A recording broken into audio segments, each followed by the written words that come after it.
Fala galerinha! Nessa aula de hoje nós vamos dar continuidade à nossa primeira aula sobre sistema locomotor. Naquela primeira aula nós vimos as principais características então dos músculos e dos ossos.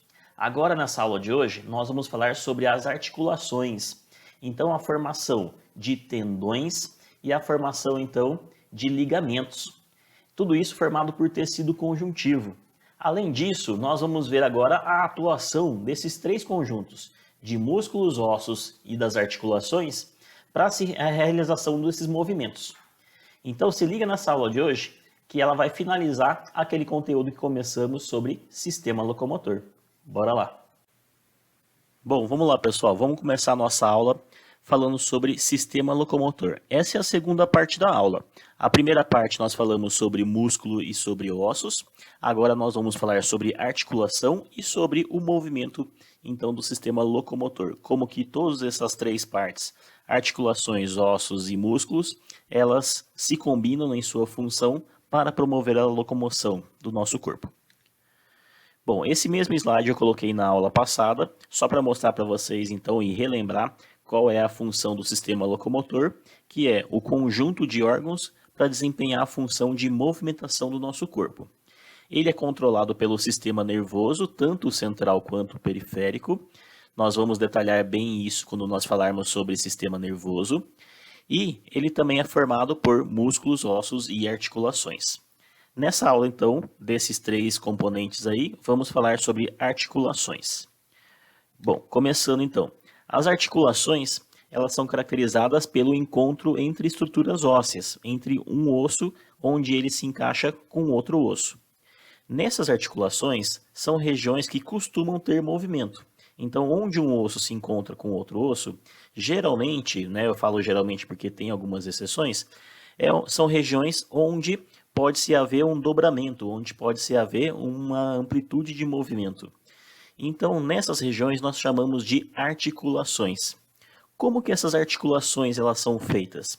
Elas são feitas através de ligamentos e tendões. Então, para se formar uma articulação, é necessário a presença ali desses dois componentes, de ligamentos e de tendões, que estabilizam essas posições e promovem esse tipo de movimento. Nós vamos falar o que é essa diferença de ligamento e de tendão já nessa aula, Daqui a pouquinho a gente já chega lá. E essas articulações, elas podem ser classificadas de acordo com a composição delas ou então o nível de movimento que ele faz. Se eles fazem muito movimento, um movimento intermediário ou pouco movimento, ou nenhum, Então, elas são classificadas de acordo com esses tipos aí, tá? Então, vamos seguir essa classificação. O primeiro tipo a primeira classificação da articulação, elas são do tipo sinartroses. E as sinartroses, elas podem então ser classificadas também, conforme eu falei para você, de acordo com a composição e a movimentação. Quanto à composição, ela é formada por tecido fibroso, tá? Então ela tem aqui, constituição fibrosa. Ou então, elas são articulações também que apresentam pouco ou nenhum movimento. Portanto, ela também pode ser classificada como imóvel, tá? Porque não possui movimentação. Onde estão localizadas essas articulações? Essas articulações são localizadas entre um osso e outro, para evitar esse contato de osso com osso, onde não há uma movimentação.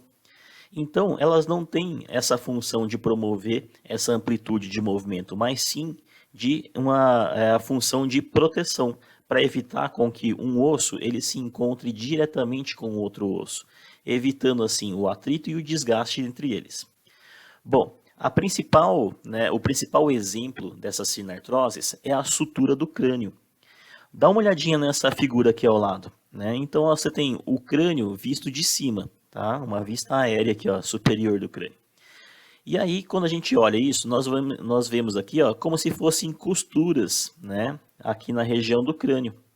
Essas costuras, chamadas de suturas, elas são o ponto de encontro entre esses ossos do crânio.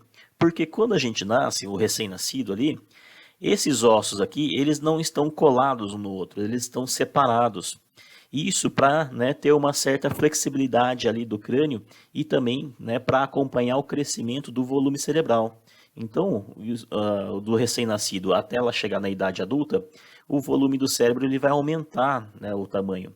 Então, ele tem que ter, né, essa flexibilidade aí, capaz de se ajustar a esse volume do crânio. Fora que também esse, né, o crânio nascendo separado, ele pode ter uma flexibilidade maior durante o parto, né, para fazer com que a cabeça, né, passe mais fácil ali na hora do parto, tá? Bom, o fato é que quando, né, o recém-nascido, depois que ele vai ficando mais velho, esses ossos do crânio, eles vão fazendo esse encontro para promover o fechamento, né, dessas fissuras que tinham anteriormente. Quando um osso e o outro do crânio eles se encontram, eles formam essa cicatriz aqui, essa sutura, tá?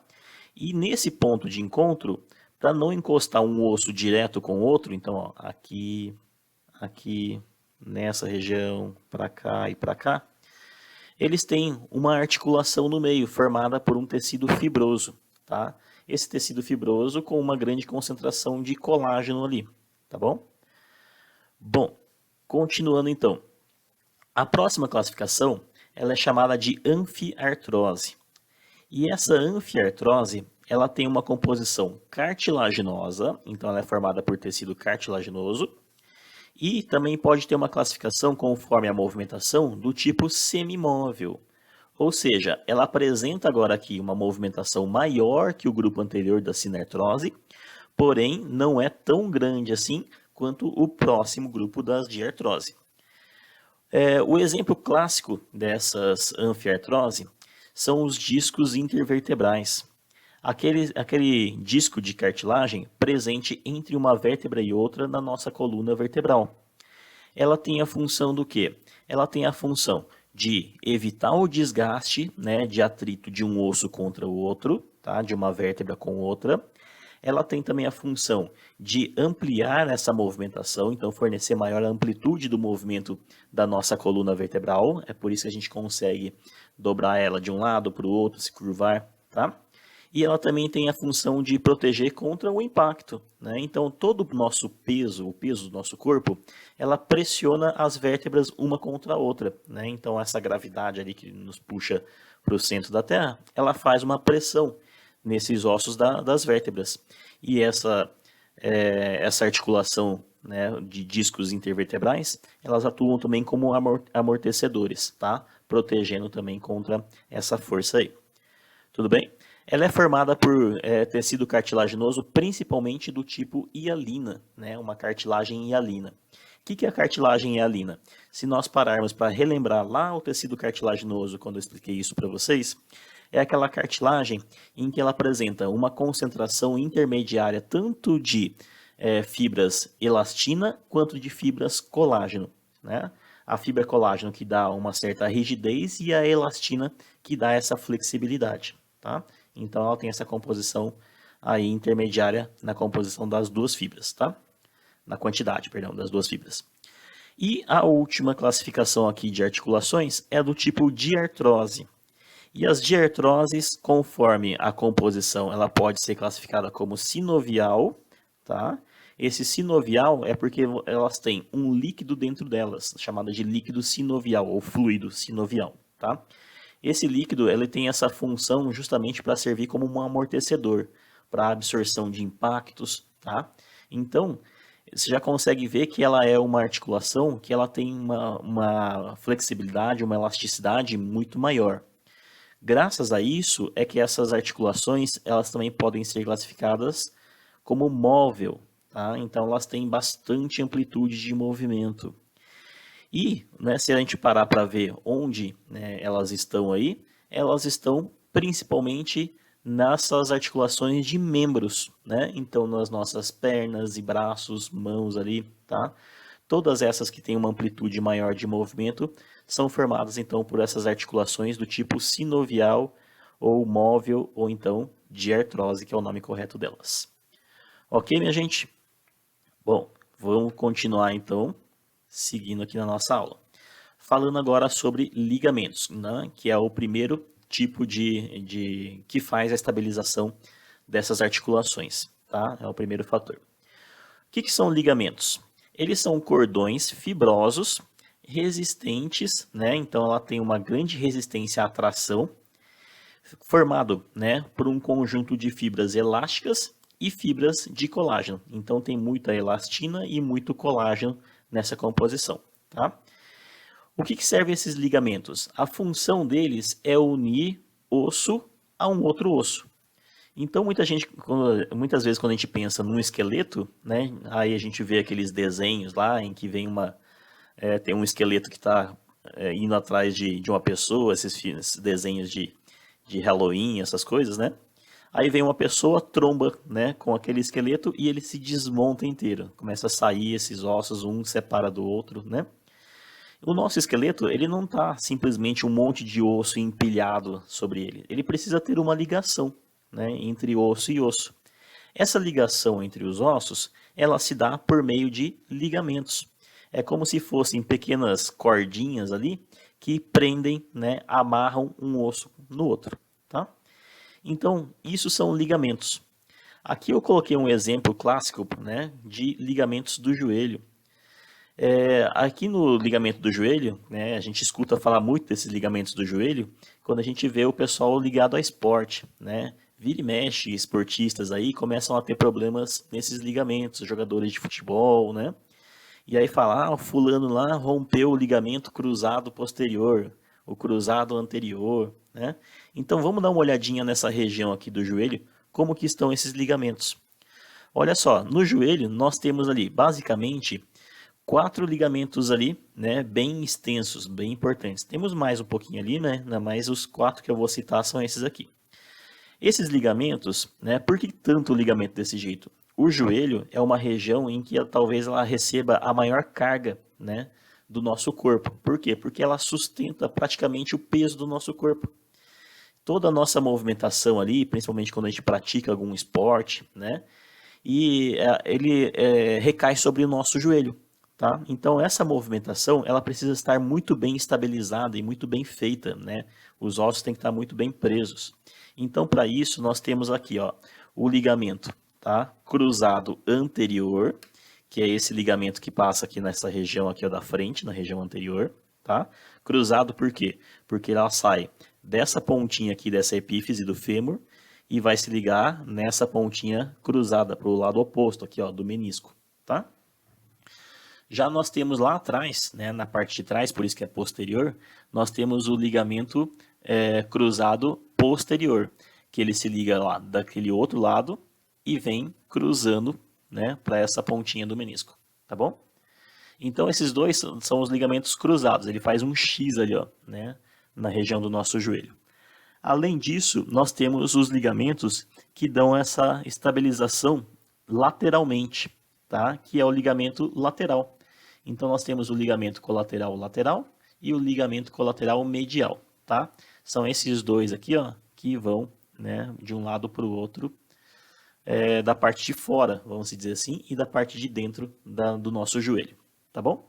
Então esses ligamentos eles se juntam osso com osso, tá? Promovendo então a estabilização dessa articulação, tá certo?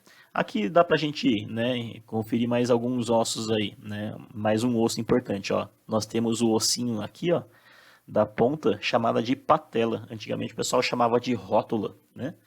Mas o nome certo é patela aqui, tá? E muitas pessoas, aqui é por questão de curiosidade, muitas pessoas me perguntam, para que serve essa patela, esse ossinho pequenininho localizado na ponta aí do joelho, né? Dá uma olhadinha nisso aqui, ó. Eu pus um GIF aqui para vocês que mostra a movimentação com a patela e sem a patela. Então, olha só nesse esqueminha aqui que a pessoa fez, né? São duas varetinhas ali que ela simula com uma cordinha a movimentação, né, dessa articulação do joelho. Olha essa bolinha ali, como ela é importante, né, que seria a patela, como ela é importante para a amplitude do movimento. Com ela, olha como a parte de baixo da nossa perna ali, ó, se move com uma amplitude grande, tá? E bem livre esse movimento. Agora, olha sem, como que o movimento ele é bem mais restrito e o ligamento ele se esforça muito mais. Você tem que fazer uma tração muito maior para trazer a perna para cima e para baixo, tá?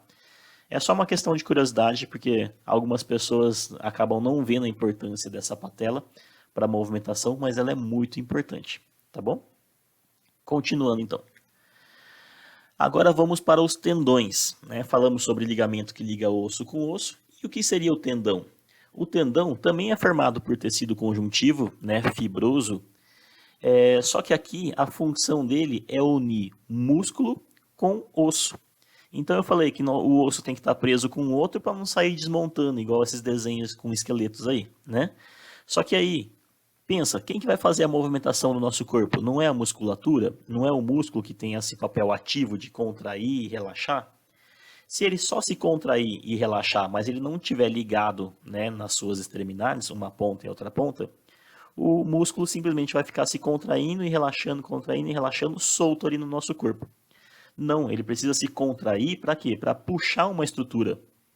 E ele precisa relaxar para quê? Para esticar aquela estrutura, né? Aquele membro. Então ela precisa trazer esse membro para perto e depois afastar esse membro, tá? Então ela tem que estar ligado, né, aos ossos. Como que um músculo se liga ao osso? Através dos tendões, tá? Então, aqui, ó, representando nessa figura, nós temos aqui, ó, o músculo da nossa panturrilha, né, chamada de gastrocnêmio, e nele ele tá ligado onde? Ele está ligado aqui na região, né, do nosso joelho, e também da tíbia, mas ele está ligado lá embaixo no nosso pé, mais especificamente no osso do calcanhar, chamado de calcâneo, tá? E o que que ele faz então? Esse tendão é essa parte, nesse desenho, né, é essa parte esbranquiçada, é esse tecido formado por uma grande quantidade de fibras de colágeno, né, por isso que é tecido fibroso, e ele é muito resistente à tração, a puxar, né, a puxões aí. Então, ele faz essa ligação desse músculo aqui, tá, com esse osso do calcanhar, tá bom? Unindo o osso, né, osso com o músculo, então é tendão. Eu coloquei de propósito essa foto aqui para vocês, para mostrar um tendão muito conhecido, né? Conhecido até mesmo em histórias, que é o tendão de Aquiles, tá? Também chamado de tendão calcâneo. Esse tendão de Aquiles é a história do Aquiles, né? O Aquiles, né, que ele era um guerreiro muito forte, né? O corpo dele estava inteiro coberto por uma armadura, né? O pessoal não conseguia atingir ele e matar esse guerreiro, até que encontraram um ponto fraco. Esse ponto fraco era exatamente na região do calcanhar que estava desprotegido, em que quando ele foi ferido nesse tendão aqui, houve a ruptura do tendão, ele não conseguia mais andar, tá? Então você interrompeu a ligação dessa musculatura da panturrilha com o osso do calcanhar. Então ele não conseguia mais ter essa movimentação aqui, tá? Então essa é a história do tendão de Aquiles, por isso que ele ficou conhecido, né? Aquiles era o nome do guerreiro, portanto ficou como tendão de Aquiles, ok? Ele liga esses músculos aqui, ó, da panturrilha, que são, na verdade, são um conjunto de 3 músculos, né? Esses dois que são os gastrocnêmio aqui, com mais esse músculo, né, o solear, que vem aqui por fora, né? Todos eles são unidos por esse tendão calcâneo ou tendão de Aquiles. Ok, minha gente? Então, ó, fez a conexão de músculo com osso, é tendão. Fez a conexão de osso com osso, é ligamento. Tá bem? Bom, então agora propriamente vamos para os movimentos, né? Como que esses conjuntos, né, de tecidos que eu falei para vocês, o músculo, o osso e as articulações, como que eles se interagem para formar esses movimentos do nosso corpo. Eles conseguem fazer esses dobramentos e fazer diversos tipos de movimentos, né? Então, esticando, né, fazendo a contração de um músculo, o relaxamento de outro músculo, os ligamentos promovendo a rotação para um lado, para o outro, tá? Eles promovem vários tipos de movimentos diferentes. Aqui eu coloquei para vocês somente alguns, tá? Mas existem muito mais tipos aí de movimento. Por exemplo, existem os movimentos de flexão e extensão. Quando você dobra o seu braço, né, você faz o movimento de flexão, né? Então você está dobrando aquela articulação. E quando você relaxa a musculatura que fez isso, né, de dobrar, você relaxa ela, você faz o movimento de extensão, você estica, né, o braço, por exemplo. Nós temos os movimentos também de adução e abdução. Tá? A abdução não é ser sequestrado por alienígenas, tá? Adução é o movimento de você fechar, tá? Então, por exemplo, quando você traz o seu braço para junto do seu corpo, tá? É o movimento de adução. Você está fazendo esse sentido de fechar o seu braço, né? De trazer ele para próximo do seu corpo.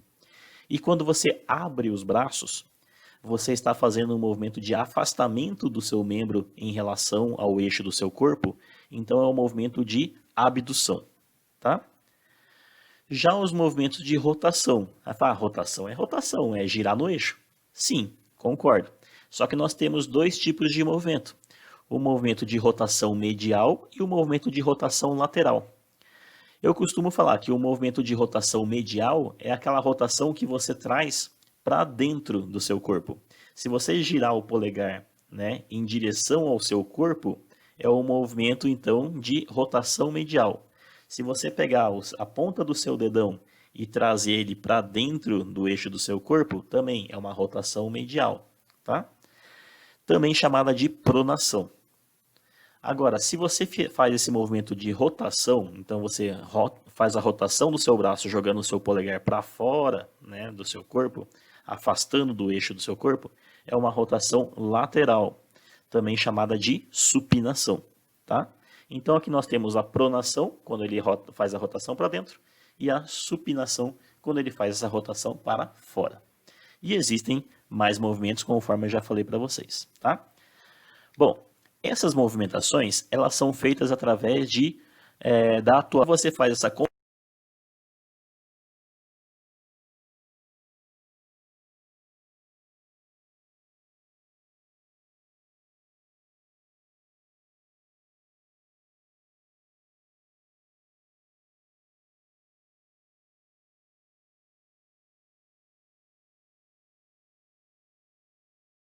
contração do seu braço, trazendo o seu antebraço para próximo do seu corpo, você vai contrair um músculo chamado de bíceps. É esse músculo localizado aqui, ó, na parte superior do seu braço, tá? Então, quando você contrai esse músculo aqui, ó, como ele está ligado nessa região aqui do nosso ombro e na região do nosso antebraço, ele puxa esse antebraço aqui, ó, para perto do nosso ombro. E ele faz essa flexão aqui do antebraço, tá? Trazendo, então, o braço aqui para próximo, o antebraço para próximo. Aí esse músculo, como ele se contrai, ele encurta e ele aumenta o seu volume aqui, né? Então por isso que ele fica saltadinho e a pessoa fica mostrando lá o que ele chama de muque, né? Bom, e o que muita gente pensa é que quando essa pessoa vai esticar agora o braço, eles pensam assim, para contrair, então eu fiz a contração do bíceps, né? Para flexionar o braço, eu fiz a contração do bíceps. E para esticar? Para esticar o braço, né, é só eu esticar esse músculo do bíceps. Então, esticando esse músculo do bíceps, ele empurra o antebraço para baixo e aí ele estende o braço. Mas não. O movimento que o corpo tem, do músculo tem, né, a força que ele tem é de puxar, é de contrair. Então, toda a força muscular é para fazer essa puxada aqui, essa contração do antebraço, tá? Flexão do antebraço, perdão. Mas ele não tem força para empurrar o antebraço para fora, tá? Então como que nós esticamos o braço? Através da atuação de um outro músculo chamado de músculo antagônico, né? Antagônico por quê? Porque ele tem uma função contrária, né? O que seria um antagonista? O antagonista é aquele personagem de um filme, por exemplo, que tem uma atuação contrária do protagonista, tá? Se o protagonista é um herói, o antagonista seria um bandido, né? E assim por diante. Então, o músculo antagônico é um músculo que ele tem uma atuação contrária, né, ao outro músculo. O músculo antagônico ao bíceps, ele é chamado de tríceps e ele está localizado, ó, na parte inferior do nosso braço aqui, ó, tá bom? Então, ó, para fazer essa movimentação de flexão do antebraço, eu contraio o bíceps, né? Contraindo ele, eu puxo o antebraço para próximo. E o tríceps fica relaxado, tá? Ele tem que estar esticado. Aí, eu quero fazer o movimento contrário agora, eu quero esticar o meu antebraço. O que que eu faço? Eu vou relaxar agora o meu bíceps e eu vou contrair o meu tríceps, tá? Refazendo esse movimento, o que que eu faço? Eu deixo essa parte de cima flexível para ele esticar e eu contraio essa parte de baixo do tríceps para ele puxar o antebraço agora para fora, tá? Então, essa movimentação aqui desses dois músculos, bíceps e tríceps, eles têm uma atuação antagônica, por isso que o conjunto deles são chamados de músculos antagônicos. E assim se dá a movimentação de praticamente todo o nosso corpo. Um membro nosso que ele vai, né, que a gente consegue esticar ele e dobrar ele para alguma direção, para voltar ao ponto original, né, ou virar para o outro lado, a atuação é feita pelo músculo antagônico a ele, tá? Então, sempre é assim que vai se dar o movimento do nosso corpo. Tudo bem? Entendidos o que é o músculo antagônico? Bom, continuando então. Todos esses músculos, né, que promovem essa movimentação do nosso corpo, eles têm um gasto energético muito grande. Eles precisam de uma grande quantidade de energia. E de onde vem a energia do nosso corpo? Ah, professor, vem dos alimentos, né? Por isso que a gente se alimenta para ter energia. Sim, concordo. Os alimentos, eles fornecem energia para o nosso corpo, mas eles não fornecem energia pronta para ser utilizada. Eles são como, né, fosse uma lenha para ser queimada, né, no processo de combustão. O calor do fogo, sim, geraria a energia, tá? A lenha, ela serve ali como, né, um comburente para essa reação de combustão. Então, o alimento, ele serve também assim para a gente. Ele serve como uma fonte que vai gerar energia para o nosso corpo. Essa energia do nosso corpo, ela é gerada através da respiração celular. E onde ocorre a respiração celular? Em organelas membranosas chamadas de mitocôndrias, que estão presentes dentro das nossas células. Então, lembra-se, né? Puxem aí pela memória. Lembra como que se dá aquela reação da respiração celular? Para fazer a respiração celular, nós vamos ter que participar oxigênio e glicose. O oxigênio que veio da respiração pulmonar e a glicose que veio da nossa alimentação. Esses dois, eles atuam no metabolismo da respiração celular e eles fazem uma transformação liberando energia. Essa reação química libera então energia na forma de ATP, que vai ser utilizada pelos nossos músculos, pelo nosso corpo, tá? E ele vai produzir, né, gás carbônico e água, tá? Então, isso seria, né, a reação da respiração. É juntar oxigênio e glicose para produzir água e gás carbônico, liberando energia para o nosso corpo utilizar, tá? O nosso corpo, então, né, naqueles tecidos musculares, onde eles têm uma maior atividade, né, geralmente, né, são esses tecidos musculares são encontrados onde? Por exemplo, na região das pernas. A nossa perna é um músculo que constantemente ele está sendo exigido, né? Então, por isso que a gente está, até mesmo os músculos da perna, eles são os maiores músculos, né, do nosso corpo. Porque eles têm uma atividade muito intensa, eles têm que aguentar o peso da nossa perna, nos locomover de lá para cá, tá? Então, esses músculos, nessas células musculares, elas precisam ter uma maior quantidade de mitocôndrias. Então, se a gente fizer uma análise, por exemplo, né, do interior da célula, a quantidade de organelas citoplasmáticas ali, nós vamos ver que essas células, por exemplo, do músculo da perna, elas têm uma grande quantidade de mitocôndrias lá dentro. Porque é justamente nessa mitocôndria onde se realiza essa respiração celular para a obtenção de energia, tá? Além disso, uma outra característica interessante é que as mitocôndrias dessas células musculares, elas apresentam uma grande quantidade dessas cristas, né? Que seriam essas dobras aqui, ó, né, internas aqui da mitocôndria. Por que uma grande quantidade de cristas? Porque são nessas cristas onde ocorre a respiração celular. Então é aqui, apresentando uma maior quantidade de cristas, mais intensa é essa atividade de respiração celular, portanto mais energia vai ser utilizada, tá? Bom, mas aí o que acontece? Nessas células musculares aí, então, que estão sendo exigidas, né? Vamos supor que vocês vão participar de uma maratona, vocês estão correndo ali quilômetros e quilômetros, né? Percorrendo. a sua respiração começa a ficar muito intensa, né? Você vai respirando, vai ficando ofegante, vai faltando ar, tá? E o que acontece? Acaba que a sua respiração não dá conta de levar oxigênio suficiente até esses tecidos musculares. E aí o que acontece? O seu músculo continua precisando de energia, só que não está chegando oxigênio suficiente ali. Você está tentando respirar e mesmo assim não chega oxigênio suficiente. O seu músculo ele vai tentar produzir então esse déficit de energia, né, que está tendo, ele vai ter que tirar de algum lugar. Então, assim, eu preciso de mais energia. A respiração não está dando conta de levar oxigênio aqui para mim, tá? Então, o que ele vai fazer? Ele vai fazer uma outra reação química. Ele faz uma reação química para também gerar mais energia para ele, chamada de fermentação. Essa fermentação, o que ele faz?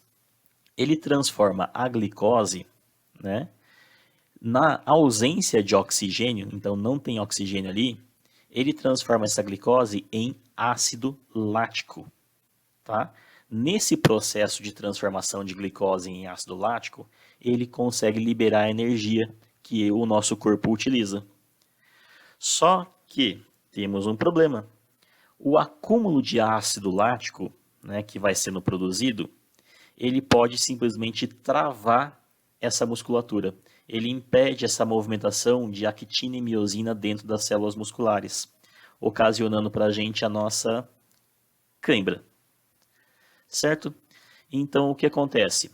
O músculo ele não tem oxigênio, tá, para fazer a respiração celular, mas ainda tem glicose. Então, ele pega essa glicose e transforma em ácido lático. Tá? Transformando em ácido lático, libera energia para o nosso músculo poder funcionar. Só que o excesso de ácido lático, ele acaba ocasionando uma contração da musculatura e ele trava essa musculatura contraída, né? Ele impede, então, a atuação de actina e miosina nessa movimentação. E aí ocasiona o quê? As dores da cãibra, tá? É lógico, né, minha gente? Antes de se dar uma cãibra, o nosso corpo dá sinais de que ele vai dar essa cãibra, né? De que ele vai pifar. O que acontece? Quando o ácido lático começa a aumentar a sua concentração no nosso corpo, começa a se disparar sinais para o nosso sistema nervoso dando avisos. A musculatura começa a tremer, a trepidar, né? Ela causa tremores ali. Ela começa a causar dor, né? Uma sensação de queimação naquela região ali do músculo, tá? Tudo isso são sinais de que o músculo está acumulando ácido lático naquela região. E aí ele está avisando, ó, está acumulando ácido lático, daqui a pouco vai dar cãibra. Então, se você, nesse momento, não para a movimentação, não faz um alongamento, né, não faz um relaxamento desse músculo, essa concentração aí, ela vai só aumentando até chegar no ponto da cãibra, ok? Aí esse ácido lático, o que ele faz? Esse ácido lático, se você der tempo ao seu corpo, ele vai ser reabsorvido, né, e vai ser eliminado. Então, ele naturalmente ele vai sair do seu organismo e não tem problema nenhum. Só que você precisa dar um tempo e poupar a sua musculatura nesse momento, tá? Depois que deu a cãibra, aí tem aqueles velhos procedimentos que muitos que praticam esporte aí conhecem. Fazer o quê? Acompanha aqui na figura ao lado. Fazer massagem na região afetada, fazer um alongamento, né? E se for o caso, né, da dor ser muito intensa ou muito frequente, procurar um médico, né, que ele então vai saber o que fazer. Tudo bem, minha gente? Então, o que é a cãibra? É acúmulo de ácido lático no músculo quando não tem a presença de oxigênio suficiente para se realizar a respiração celular. Aí o músculo passa a se fazer a fermentação lática. Chegando mais para o final da aula, vamos falar sobre o controle desses movimentos. Como que o movimento do nosso corpo ele é controlado? Quem controla isso? É o sistema nervoso central, tá? É o sistema nervoso central, o nosso encéfalo, né? É que vai coordenar esses movimentos voluntários, né? Eu não vou falar aqui dos involuntários.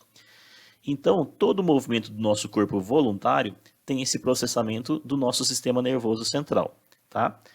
O nosso sistema nervoso periférico, ele vai atuar no sentido de promover a movimentação, mas quem faz o controle e a coordenação é o nosso encéfalo, é o central, tá? Tudo isso vai ficar mais claro quando a gente chegar na parte de sistema nervoso, tá bom? Como que ocorre esse processamento do movimento? Primeiro, ocorre um estímulo, né? Então, seja um estímulo qualquer do meio ambiente, né? A pessoa fala para você, vamos correr? Então, esse estímulo de sair correndo, ele é processado, né, pelo seu cérebro. Então, primeiro, é captado esse estímulo, tá? Quem que capta esse estímulo? São os receptores, tá? Então, aqui, ó, receptores, eles captaram o estímulo. E aí, o que eles fazem? Eles passam esse estímulo, né, para os neurônios aferentes. São neurônios que levam a informação para ser processada. Então, esses neurônios aferentes, também chamados de neurônios sensitivos ou sensoriais, eles levam essa informação, então, captada pelos receptores, lá para o nosso encéfalo, tá? Pelo nosso cérebro, tá? Chegando lá, né, no cérebro, ele vai processar essa informação e falar assim, vamos correr, vamos. Então, dispara o movimento, tá? Aí, ele manda a resposta. Essa resposta aqui, que foi processada pelo cérebro, vai ser levada através de neurônios eferentes. São neurônios que levam a resposta, também chamadas de neurônios motores. Por quê? Porque são esses neurônios que levam a resposta do movimento. Então, eles levam essa resposta até o músculo. Então, leva para o músculo da perna e fala, ó, funciona aí que a gente vai correr, tá? Então, esse controle da movimentação, ela é feito através desse sistema controlado pelo sistema nervoso central e executado pelo sistema nervoso periférico, tá? Mandando os músculos fazerem essa movimentação. Beleza, pessoal? Isso aqui a gente vai explicar com detalhes quando a gente chegar em sistema nervoso. Bom? Agora, só algumas recomendações, né? E uma parte final sobre hipertrofia muscular. Recomendações para exercícios físicos, tá? Sempre para fazer exercício físico, né, qual que seja ele qual for, é necessário fazer o quê? Uma sessão de alongamento e uma sessão de aquecimento, tá? Começando pelo aquecimento, né? Eu pus aquecimento aqui e na figura eu coloquei ao contrário embaixo aqui, mas não tem problema. O aquecimento, qual que é a função de aquecer o corpo? É fazer com que a temperatura ela se eleve, né? Fala, fica com febre? Não, a temperatura do músculo, tá? Então, você fazendo esse aquecimento, você promove uma maior circulação de sangue, consequentemente uma maior oxigenação, né? Leva oxigênio para o músculo com mais facilidade, com maior quantidade. Além disso, esse aquecimento ele vai evitar lesões no músculo. Então, quando você faz, né, esse aquecimento, você deixa toda a sua musculatura mais flexível, você deixa os seus tendões, né, e as suas articulações mais elásticas, menos rígidas, tá? Então, o aquecimento ele deve ser feito antes da atividade física, tá? Então, antes de você sair correndo, jogar futebol, você faz um aquecimento. E o alongamento? O alongamento ele vai ajudar também a deixar essas articulações e tendões mais flexíveis. Ele vai esticar o seu músculo, né? Para quê? Para ele funcionar com uma amplitude de movimento maior, para evitar um rompimento de fibras, tá? Para evitar, né, com que haja um encurtamento, né, de tendões e músculos. Então, esse alongamento ele é importante e ele também promove o relaxamento da musculatura. Por isso, né, por promover também o relaxamento, é que a prática do alongamento ele deve ser feito tanto antes, não é, do exercício físico, quanto depois também, tá? Então, antes de começar uma atividade física, faça o aquecimento e o alongamento. Terminou a atividade física, repete o alongamento. Tudo bem? E a última coisa que nós vamos falar é sobre a hipertrofia e atrofia. Não vou me aprofundar muito nisso aqui, né? Isso aqui a gente pode tirar as dúvidas depois, né, posteriormente em aulas, né? A hipertrofia, o que que ela é? É quando o músculo ele aumenta o seu volume, tá? Tem gente que fala assim, são termos um pouco errados que as pessoas usam. Fala assim, é ganhar músculo, né? Você não vai ganhar um músculo novo, não vai surgir um novo músculo, né, que tem uma nova função, né? A pessoa que pratica exercícios físicos de hipertrofia não tem uma maior quantidade de músculos do que você. Eles têm o quê? Um músculo com um volume maior, tá? E não uma quantidade maior. Então, a hipertrofia seria você aumentar o volume, né, das células musculares, consequentemente aumentando o volume total do músculo, tá? Você precisa do quê? Você precisa de estímulo para fazer isso. Não é estímulo de que vamos lá, vai, né? Fica o personal te pilhando para você fazer o exercício. Não é isso. O estímulo é o quê? É o próprio exercício, tá? Esse exercício é o estímulo que o seu corpo precisa para avisar, assim, ó, eu preciso de um músculo mais forte, né? Então eu preciso tirar esse músculo aqui de volume pequeno, com pouca força, e ganhar um músculo, né, substituir um músculo mais volumoso e mais forte para essa atividade física. Esse é o estímulo que o nosso corpo pede. E você precisa dar condições para o seu corpo formar um músculo mais forte e mais volumoso. Que seria o quê? Seria um bom descanso depois do exercício físico, seria uma boa alimentação rica em aminoácidos, né, que o seu músculo é formado de proteínas, e ele precisa de aminoácidos para construir proteínas, tá? Então, é você ter uma boa alimentação e descanso após a prática do exercício físico, que fornece o estímulo para você. É a receitinha para se ter um ganho de massa muscular, que a gente chama, tá? Ou, então, hipertrofia do músculo. E o contrário da hipertrofia seria a atrofia. O que é a atrofia? É a diminuição do volume, né, das células musculares. Quando que acontece a atrofia? Quando o seu músculo não está exigindo mais, né, não está mais sendo exigido da forma com que ele era antes. Todos os músculos, eu falei para vocês que eles geram um gasto de energia, eles consomem muita energia para funcionar.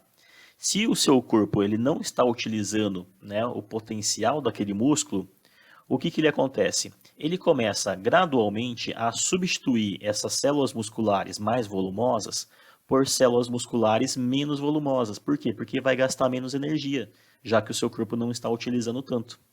Então, esse processo de substituição por células, né, menores, tendo o catabolismo, né, a quebra de células musculares, nós vamos diminuindo o volume muscular, causando então a atrofia do músculo. Aqui nessa figura está mostrando, né, uma pessoa separando em duas partes aqui, ó, uma parte, né, aqui na direita com hipertrofia, né, ou o músculo então com um volume grande, e nesse lado esquerdo com atrofia, né? Olha só como os músculos aqui são bem menos volumosos quando comparado ao outro lado de hipertrofia, tá? Uma outra coisinha que eu quero diferenciar com vocês é em relação ao que é, né, como que se dá essa hipertrofia. Essa hipertrofia, ela pode ser dada de duas formas. A hipertrofia chamada de hipertrofia sarcoplasmática, em que o músculo ele fica mais volumoso, tá? Então, ele aumenta o volume. Só que ele não aumenta a quantidade de fibras, tá? Ele só aumenta o volume, né, causando um inchaço aí da musculatura. E outras, né, pessoas têm uma hipertrofia do tipo miofibrilar, que ele vai fazer o quê? Eles tornam a quantidade de fibras existentes mais densas, tá? Então, olha a quantidade de fibras aqui, ó, existente dentro, né, e comparado com essas aqui. E o que isso causa de diferença? Esse músculo aqui, ó, né, pela hipertrofia sarcoplasmática, ele pode ser até mais volumoso, né, do que esse miofibrilar. Então, dá o aspecto na pessoa de que ela tem um músculo mais volumoso, portanto, pode parecer que ela é mais forte, ela tem mais força para fazer o exercício. Só que, às vezes, não é isso que acontece. Você compara com uma outra pessoa que você vê lá que parece ser mais magrinha, né, mais mirradinha, os músculos são menos volumosos, né? Só que ele consegue levantar uma carga de peso muito maior, tá? Por quê? Porque eles possuem maior força, porque a quantidade de fibras musculares aqui é maior, tá? Então você pode ter a hipertrofia de duas formas, aumentando o volume, mas não mexendo na quantidade de fibras, ou aumentando o volume, mexendo na quantidade de fibras. Isso aqui é o que dá mais força para o organismo, né? Para esse músculo. Então, portanto, pessoas que possuem mais potência muscular, né, maior explosão muscular, eles têm uma maior quantidade de fibras, portanto, uma hipertrofia miofibrilar, tá bom? E a última coisa é para falar sobre a diferença de hipertrofia e hiperplasia. Quando a gente fala assim, aquela pessoa lá, ela tem, né, você vê a pessoa nitidamente, ela tem um volume muscular muito grande, aí você fala, nossa, aquela pessoa tem mais células musculares do que eu. Só que o músculo dessa pessoa, ele tem um volume grande, não porque ele tem mais células musculares, mas sim porque o volume das células musculares dele é maior do que o seu. Ou seja, o tamanho, né, e volume que tem aquela célula muscular dele, comparado com a sua, é bem maior. Por isso que o músculo dele tem esse aspecto mais inchado, tá? Mas, né, pode ocorrer também em determinadas circunstâncias em que há um aumento do número de células musculares. Aí, só que isso não é chamado de hipertrofia. Quando você mexe no número de células musculares, aqui ó, tá vendo que aqui tem representando 6 células, aqui tem 4, tá? E essas 6 células são mais pequenininhas, mas o volume total é praticamente o mesmo. Então, quando você tem um aumento de células musculares, ela é chamada de hiperplasia, tá? Nem sempre as hiperplasias são coisas boas, né? Você pode ter um descontrole, por exemplo, nessas células musculares aqui e elas estão se dividindo, né? E formando novas células descontroladamente, tá? Pode-se, inclusive, essas hiperplasias serem um indicativo de tumores, tá? Então, não se esqueçam, quando a gente fala de hipertrofia muscular, é substituir células menores, né, de menor volume, por células maiores com maior volume, tá? Seja ele inflando o volume ou aumentando o número de fibras existentes, ok? Tudo bem, minha gente? Galerinha, esse foi então o nosso sistema locomotor, tá? Deixa um recadinho aí para vocês então, para botar o nosso corpo em movimento, né? Botar o nosso sistema locomotor em movimento, em ação, para a gente sair do sedentarismo que às vezes a vida encaminha a gente, tá? Dia 10 de março é o dia de combate ao sedentarismo. Certo, pessoal? Espero que tenham entendido. Forte abraço para todo mundo, fiquem com Deus e até mais.